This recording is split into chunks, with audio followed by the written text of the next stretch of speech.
Hello, and welcome to this live chat. I'm Jeanne Bell, the director of this Advancing Practice series, Mastering the Nonprofit Business Model, and Ruth McCambridge is with me here too.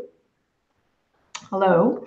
And we're really excited to get to connect with the participant community. We're halfway through the series. We've done the introduction, we've done government contracted nonprofits, we've done foundation funded nonprofits, and we're just kind of very curious to hear what's coming up for you, what questions you have, but also what comments, what things have this series helped underscore in your own practice as a leader or a consultant or a program officer. So we just want to be in dialogue because we know that's the one thing that's missing when you're watching live. You don't get to interact with the presenter. So we're excited to interact with you today. And of course, Ruth and I have lots of opinions, and we'll get started just to get things warmed up, but then we'll hope that you will chat in anything that you're thinking that we can respond to. And again, we're really looking across the first three sessions of the series. So Ruth, let's start with session one, where I did the introduction around nonprofit business models and how to think about them and notions of capital, et cetera. And one of the things that I reflected on a lot in preparing that session was all the instruction and practice we've had as leaders and consultants around strategic planning versus business planning. What are the parallels and the distinctions, and when do we do which, and which are valuable when, et cetera. So I'm just curious, given where you are in your work, how do you think about that, both from the nonprofit leader's perspective, but also maybe from a consultant perspective? Well, I mean, I think it's interesting that up until now, we haven't had a lot of information about how to develop business plans, because I think we've been so stuck in talking about current revenue and expenses that we very often don't do the kind of work that says we need this much capital to open up this much revenue in these kinds of conditions. And here's how we test various approaches to the problem. Here's how much that's going to take from staff and from the board, and here's how we're going to measure all of that. I mean, I was an executive director for probably 30 years before I really began to get a sense of what that kind of work took. And so I think it's important that we do, like, even discussing the various kinds of money at work in an organization, the various kinds of capital, what a capital structure looks like for different kinds of revenue streams. It's all so valuable. I guess I would like to say that, sitting at the feet of Clara Miller when she had just transferred over to the Heron Foundation from NFF, I remember her saying so repeatedly to me, the point is renewable, reliable revenue. And to do that with transaction costs that are as low as possible and aligned as possible to the mission work of the organization.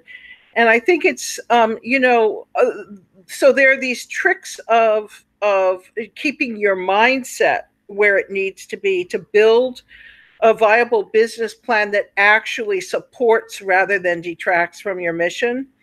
And so it's just, I think it's very exciting work, and I'm hoping that that the people who are engaging in the series are feeling some of that excitement. Yeah. I think what I would add from the consultant's perspective, because I know we have a lot of consultants or leaders and consultants in the series, is I think the distinction between strategic planning and business planning is overdrawn, and that these disciplines kind of need to merge, need to merge. And I kind of said that in session one. And so I think some of the skill sets and mindsets that we have as we support organizations through that inquiry process, that continuous tension between mission outcome and financial necessity, really needs to be combined. And I think for many practitioners it has been, but I still encounter a lot of nonprofits that think they need to hire a strategic planner and then a business planner, which seems to me not only redundant, but kind of really inefficient financially and otherwise. I think the other thing is that one of the disciplines of business planning is that a business plan is good for a hot minute, and then you continually learn from it. So you have questions embedded in the business plan, and in general, that seems to be a pretty good format for dealing with strategic planning as well. Things are just changing too fast around most of our organizations. You can set the long-term goals, but pretending like we know everything we need to know going into a growth spurt or you know, an attempt to try to find a better revenue mix for our organizations is it's just not wise. Yeah, yeah. Let me encourage folks to type in any comments or questions, and please don't limit yourself to questions. It may not be that you have a question so much as a comment as you've taken in these topics across the first half of the series. Ruth, in session 2, Hilda really talked, I thought, powerfully about the balance between vendor and advocate when government funding is one of your core streams. And that when you're doing it successfully, you're not only complying, you're actually advocating and influencing the shape and flow of funds in your particular discipline or geography. And I just know that we've covered so many not government funded organizations that have or have not gotten that right. What comes up for you in that zone, either in terms of government funded organizations that have fallen off or failed in some way in that balance, or a thriving one? I think it's such an important question. I have to say that everything I learned about this, I learned from Sister Margaret, who runs a program called Project Hope in Dorchester. And Sister Margaret has an uncanny ability to talk policymakers into program models. And as a result of that, ended up being in a really prime position of being in the absolute sweet spot of what was being funded at that moment. And that's what the purpose of advocacy is. If you're trying to fit your program into a model that you're not completely aligned with on either a research or an emotional basis, or you don't think is really serving the best needs of who it is that you're working with, then I think you have a problem. What she did was she reversed that whole process, and she just put the arm on people and said, here's what we want. We want programs that have to have representation of homeless people on the boards. We want, and so she created a model that then acted as a kind of a leadership wedge into the field. For most of us, not being nuns and not being Sister Margaret, we have to do that in groups. And that requires time and attention. So that, it's just important as you're creating a business model that you don't kind of corral your forces in so that they don't have time to do the kind of work that you need to do with a group to come up with and then continually refine policies that and program model and funding models that meet your needs. Yeah, that kind of leads to the question of who pays for that, and likely, at least explicitly, the government does not pay you to advocate back to it about how to shape future funding. You may be able to absorb it in some program costs, but one of the themes that in that second session was Hilda takes a pretty strong stance that we go into government funding, or we should, with our eyes wide open. Those of us in consulting and in media maybe like to talk a lot about full costs and why doesn't the government cover full costs. She kind of insisted on using the word leverage rather than subsidy in seeking second and third funding streams to complement government funding. And it may be that was more of a coaching stance she was taking, which is sort of be pragmatic, be realistic. There's no point going into this as a victim and then going, oh, look at that, I'm a victim. But I also thought she was making an affirmative point that really, if government contracting is a key part of your model, you're going to need and want to leverage other funds, not just to cover full cost, but for the ways those other funds support the organization with flexibility, et cetera. So I'm just curious about your thoughts on that. I mean, are we ever going to get government to pay full cost? Should we just stop talking about it and focus on the hybrid business model that recognizes that government contracting is something that we leverage other funds towards? It's funny because it's the one point that we really got some pushback on. Yep.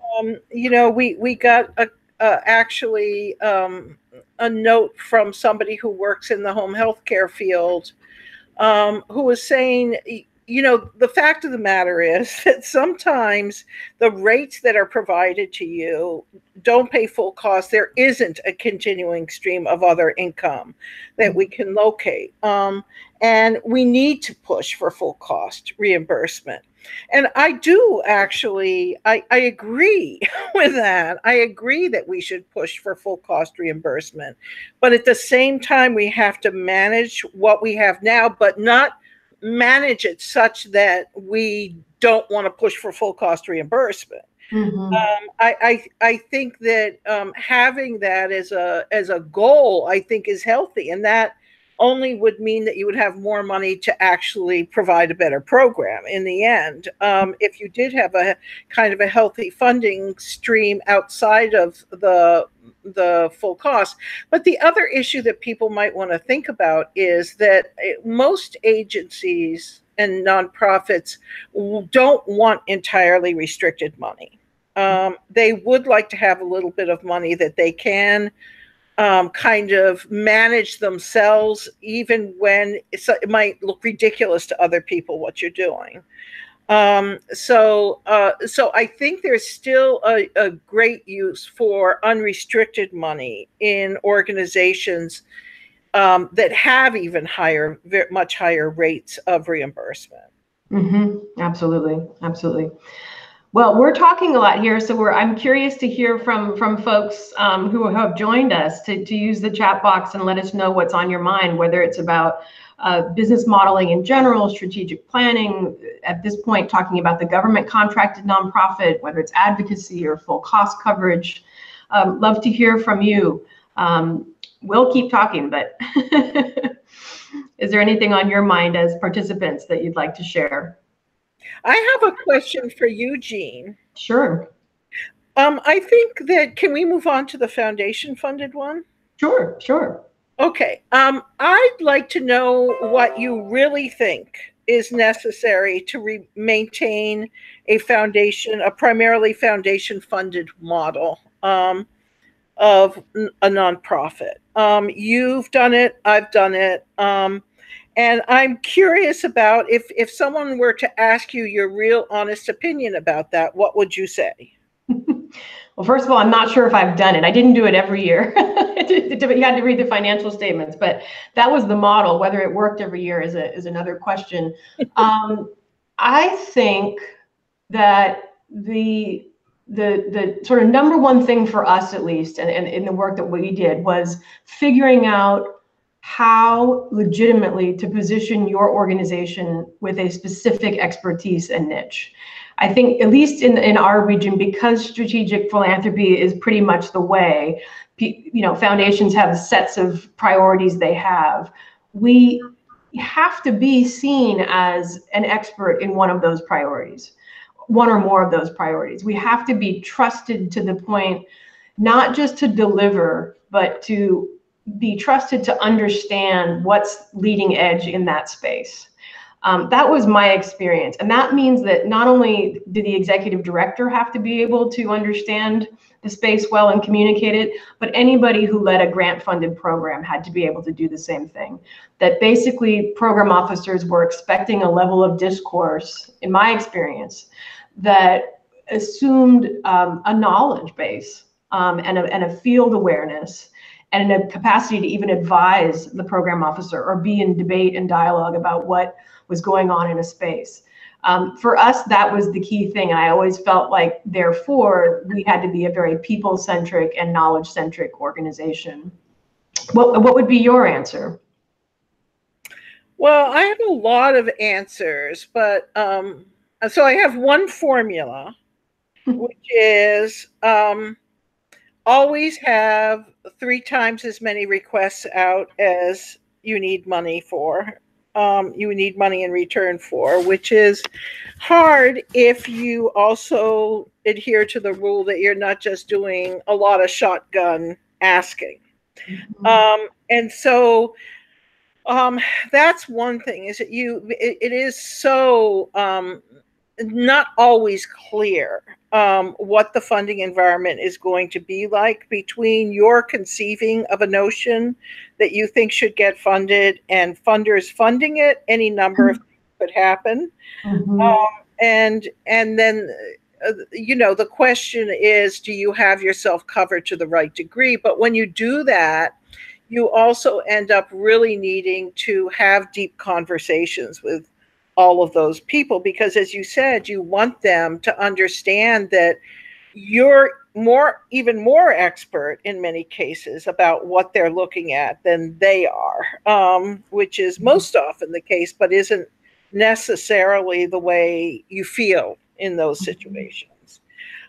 So there, years ago, I worked with large donors in the donor advised funds at the Boston Foundation, and this was really decades ago. And I realized that one of the reasons why that worked, because nobody thought it would work, I'm just, not the obvious suspect, was that I don't really have any innate fear of rich people. And probably not the sense I was born with in terms of talking to people over boundaries of status. And that's an acquired skill for a lot of people, is, when you go in, are you fairly confident? Can you be easy? Do you call people up, and send them things between asking them for money? Are you going to, are you promoting yourself as someone that they should be listening to? Because that's really the way that you're going to be able to manage yourself in foundation fundraising for the most part, and then make sure that your program is absolutely stellar. The power dynamics issue. Yeah. I mentioned this in session 1 as well, there's just no getting around it. And there's certain privileges that you and I have by virtue of our education and race, et cetera, that I've certainly saw play out, more times than I can count. And often with program officers, in my experience, they know that, and we've gotten more versant in talking about it. But the structural reality they're working in is so powerful. Their own CEOs and boards of directors, and the dynamics that they're working within, even in very progressive foundations that fund very progressively, that power structure is still so entrenched. And so they're really working, trying to translate. So I think one of the skills that you have to have as a leader in a nonprofit working with that is some empathy for that. But then there's a tension between empathy and collusion, right? And that's always the case, right? How are we having an honest conversation? I'm telling you the truth, but you're also telling me the truth about the structural realities you work in. And, that's true in government too, of course, but I guess for me, having done both, foundation feels more laden with what you said, the need to somehow find your own ease and authenticity as a communicator of the value of your organization amidst all of those dynamics. It could be pretty intense, and I think it's probably pretty intense for emerging leaders or new executives. I had a lot of mentoring. That's one thing I would say to leaders on the call. My predecessor, took us on meetings, and you watched, if you cared, and I did care, I watched how she managed speaking truth to power, but then also being pragmatic at the moments that you needed to be. And that, as you said, is a skill, but you even if you have sort of an innate talent for it, you need to watch it being done. I agree. I think that anybody for whom foundations are a major part of their business model, if they're going to any meeting by themselves, any meeting with a funder by themselves, it's questionable. Right. You should always ask yourself, why am I here by myself? Who else should have been here? Who needs to be learning this stuff? How many people in our organization need to be learning it? Because very often, you know, if you have multiple faces, the organization definitely ends up in a different space with the funder.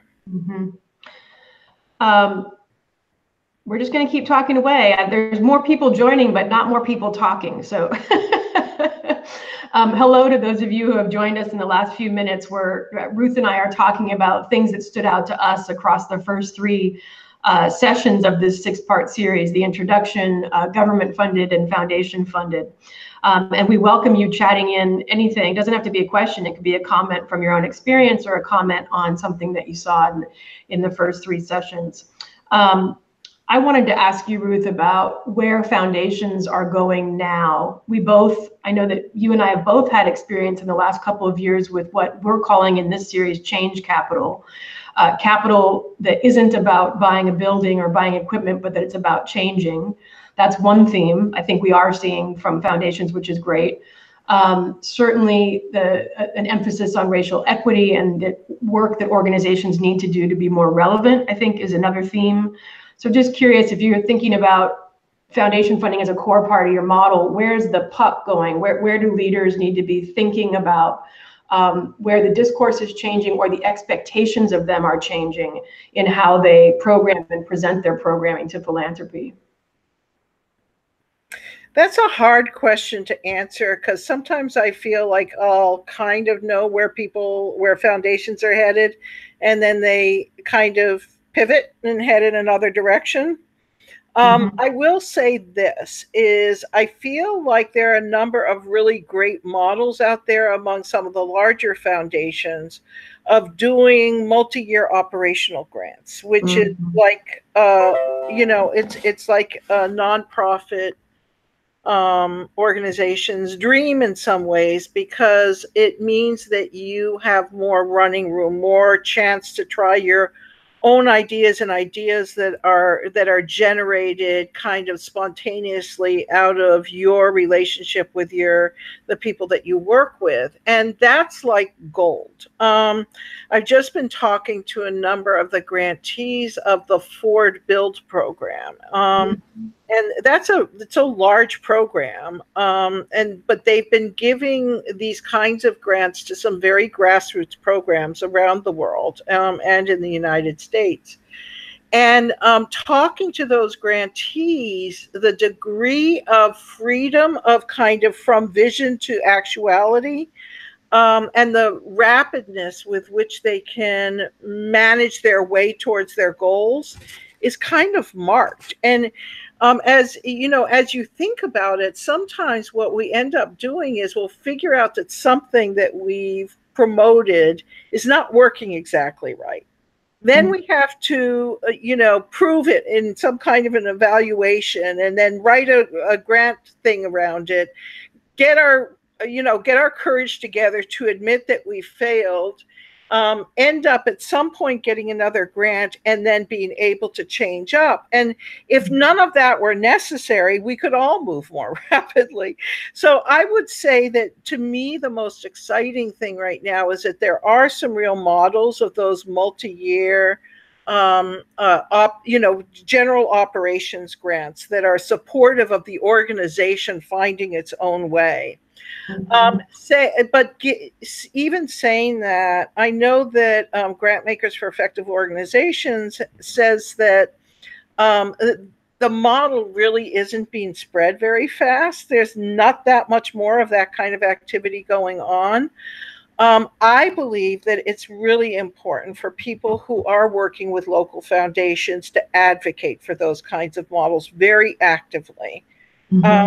And not just to make sure that you mention it every single time you talk to a funder, and make sure that other people are mentioning it every single time they talk to a funder. Make sure you bring in speakers about it, because I think that it eradicates so many of the problems, which I really feel slow up the ways that organizations working with a lot of foundation money work.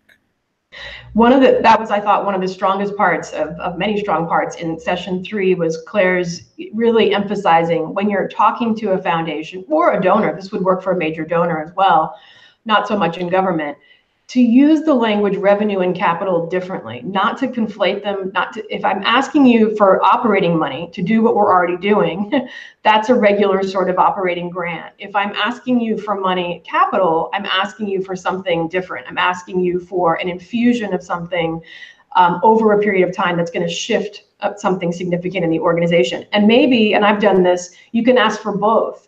But I think the savvy leader here is going to use those terminology and kind of the gravitas of capital in how they talk about organizational impact and change differently than they're going to say, this is our ongoing revenue needs for the organization. And to me, probably a strong presentation is to do both. They may say no to the capital, but to do what you're just kind of saying, keep telling them that it's not just paying the bills that makes this organization go where it needs to go, right? So to really get savvy about that, I thought was really good counsel. And I think that at least with foundations that have some fairly significant assets and who are trying to be good actors, that will be educational to them and helpful, because they're, again, trying to make a case for something out of the ordinary, perhaps, and they need the language from us. I think that's such a good point, though, Jeanne, because I feel like our assumption is that grant officers know this kind of thing, right, that they know the difference between growth capital and working capital and all of that. This is not true. Very often, if you're not educating them, you can't guarantee that anybody else is. Mm-hmm. And so if you can't say, look, we need growth capital to get from here to there, and this is why, then you're leaving them kind of not able to make their case. Exactly. And that is, they're not going to appreciate you for that. Because they're going to need to answer every question that's posed to them. So that's right. Yeah, and I think that's a big part of our job, and that's not just fundraising. It's not just grant writing. It's actually being able to think like a program officer, understand the priorities of a foundation, and then be able to provide the language that's necessary there. I'm seeing some comments here, but I'm not sure they're exactly directed properly. I want to go back. Let's go back to government for a minute. How can we not, with what's coming up next week? And just thinking a little bit about trends that you've seen or are anticipating, and at least looking at federal funding, where do you think the most risk and opportunity is when you look across the coverage we've done for government funding, where it's promising and what's stuck? Oh my God.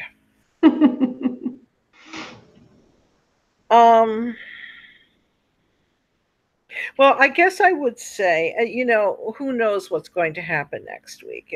Right. I fondly hold a lot of hope, but who knows? And so I guess I would say that as we were doing the newswires this morning, I was looking at the story about pregnancy prevention programs, which are getting ready to be phased out by the Trump administration, not because they're not working. They are working, but because there's a kind of an urge to urge abstinence on others, even if you don't necessarily practice that yourself. So I'm sorry, I'm making political statements where I should. But it's hard not to, because when you're dealing with government funding, you have to kind of maintain a vigilance around the policy that decides whether or not your money is going to be allocated in the right way, distributed in the right way, all of that. So unless you have the relationships with government officials, agency officials, you are likely to be kind of blindsided by something that you can't manage. Yeah. And people who are dealing with Medicaid right now know that just it's just like one thing on top of another in terms of requirements that can really almost bury you. And it's not just the funding, whether it's freed up on time in terms of the contracts and whether or not the original budget is allocated. It's beyond that to what the regulations require you to do and whether or not that's even reasonable or desirable in the kind of work that you do. So again, this has everything to do with getting in there and pushing for policies that you believe are, in the best interests of the work. So one example of this would be, in a couple of states around the country, some of the home health care organizations have been pushing at state and local governments on rate reimbursements because there are such poverty wages paid in those areas. And so they were invested enough in upping those wages to support a strike by the workers in one state. And these are the kinds of things that we have to think about. How far are we willing to go in making the case for reasonable conditions for our contracting and for our workers? So it is, I would say it looks like, okay, I write one contract a year, or I write 6 contracts a year for 6 programs. But the fact is that the serving of those contracts and the creation of the context is a lot of work. Yeah. That you don't get paid for. Well, that's just back to that issue. Who pays for that? I'm going to pivot us because there's a comment from one of our participant community members. The question is, do you think it's beneficial for staff to be knowledgeable of how their organization is funded and who particular funders are? Or is that more to be reserved, that kind of knowledge, for development and leadership? Did you want to start that, Jeanne, or do you want me to start that? I'm pretty sure we're going to answer it the same way, so. Well, I will say a little bit of it depends. I mean, I obviously sway towards democratizing that information for a whole set of reasons, some of which we've just alluded to. But I do think there are different kinds of nonprofit enterprises, and there's only so much that everybody can be expected to do. We talked about this in the foundation session around culture of philanthropy. I'm sorry, around the individual donor one that you haven't seen yet. It's coming up. But this notion of, should everybody be doing everything? Everybody can't do everything, even if they are technically capable of it. They don't have time. So the only caution I would say is, in general, I think it's essential that people understand the business model. Absolutely. Do they have to have literally the nuances of the different relationships with each of the key funders?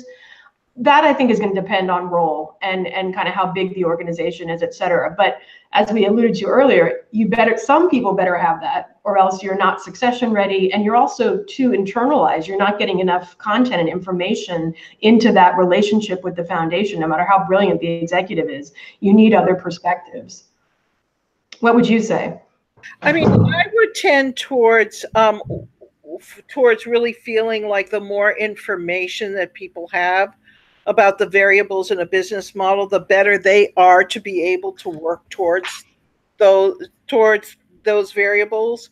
It's this is something that used to be called open book management.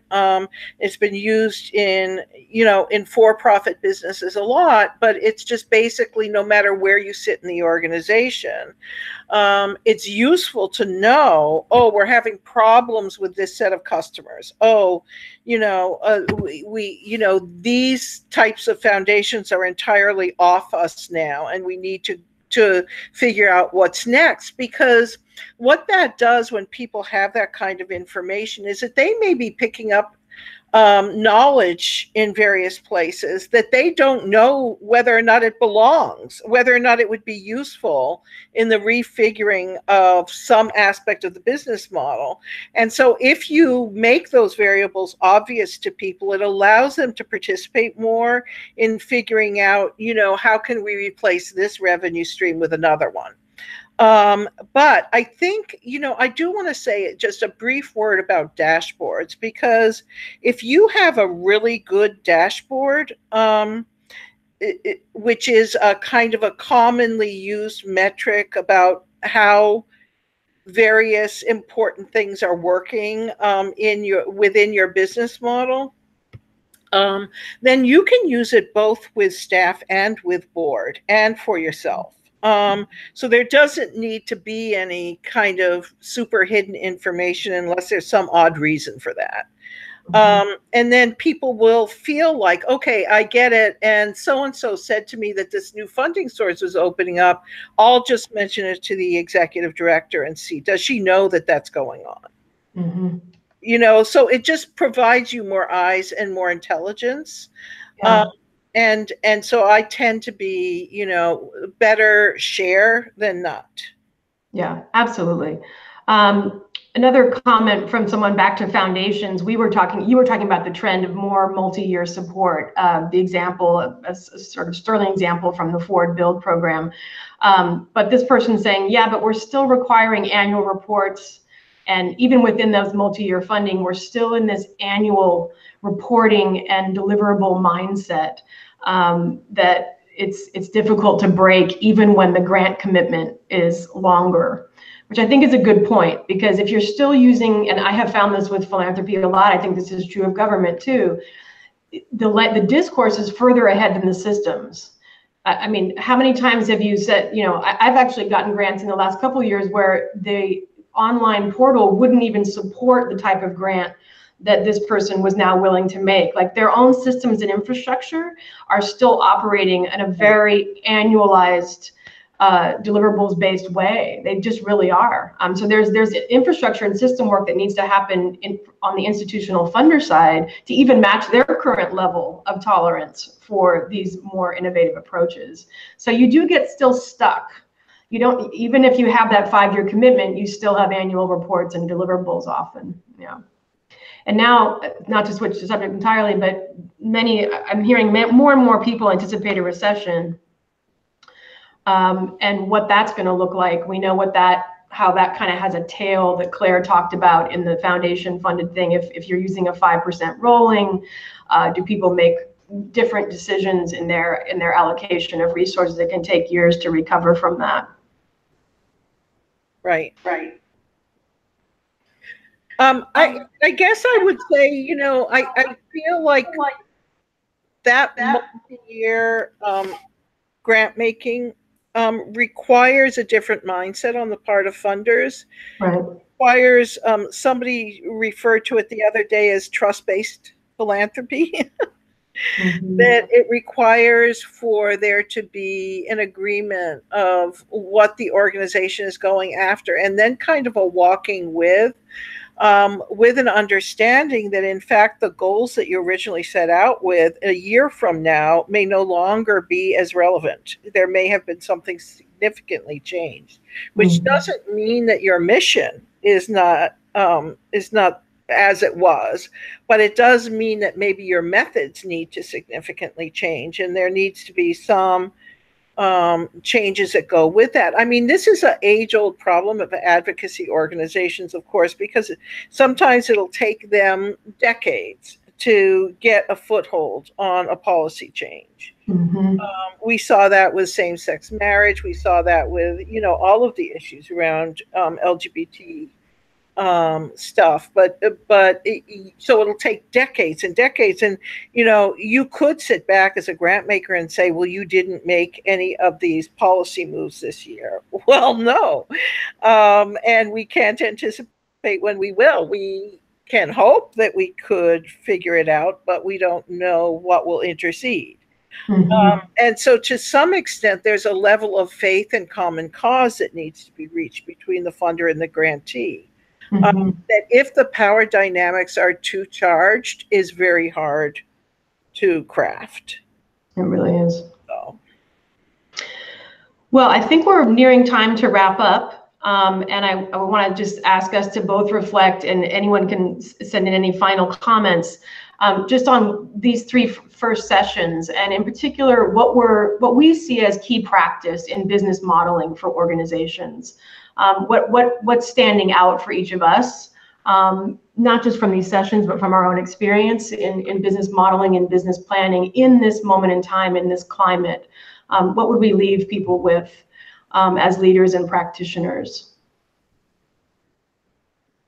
I'll start. I mean, I think, and we've alluded to this a little bit, but I think that there are really concrete ways to articulate a business model. That is actually something, that is an exercise. It's an exercise to articulate the value proposition, the revenue streams, the pricing, the skills needed, the relationships needed. And some of that has, been covered in traditional strategic planning, but I don't think it's all been covered, and it hasn't been covered with the sharpness of the economic realities often. And so thinking about competition, about expertise, about shifts in the field, some of those things that I think, at least in organizations that I've worked in and work with, they don't get named crisply and they don't get updated often enough. So there's too many people in organizations operating behind, either without full understanding of what the drivers of the business are, the nonprofit, or they have outdated understanding. And so the executive finds themselves often, correcting, filling in back, which, that will always happen to some extent. But I think that's our responsibility as leaders, to keep that conversation live, keep that articulation live, and keep the revision live as new information and shifts come in. So that's what's coming out to me, listening to all of the guest faculty, is how dynamic these models are and how clear a staff and board need to be about exactly where they are with respect to those dynamics at any given time. What would you offer, Ruth? It's kind of a takeaway. I think that the way these seminars have been set up is really brilliant, because I feel like some of the issues that have been up until now hidden and not looked at together are being looked at together in these. And so issues like what kind of culture grows up around a compliant heavy organization, and what do you have to correct for over time? I think those kinds of cultural issues are so incredibly important. At the same time, understanding what organizations need, what kind of liquidity to be able to manage over cash poor times. I mean, if we think about the Illinois situation, where people were literally not paid for months for work that they had already done, months, a half a year for work that they had already done. I mean, that takes a particular kind of mindset. We have to be ready for those kinds of things. And then what do we need to be ready for that kind of thing? And what do we need to do generally to kind of get our board mobilized around stuff like that? But I think more than that, even, I've learned over the years in doing business plans, and I think this is such an important point, that if your plan, I mean, we're calling it a business plan, but if your plan does not as much support, if it's not as in the kind of alignment that it needs to be with your mission work as it is with your revenue model, then you've got a problem.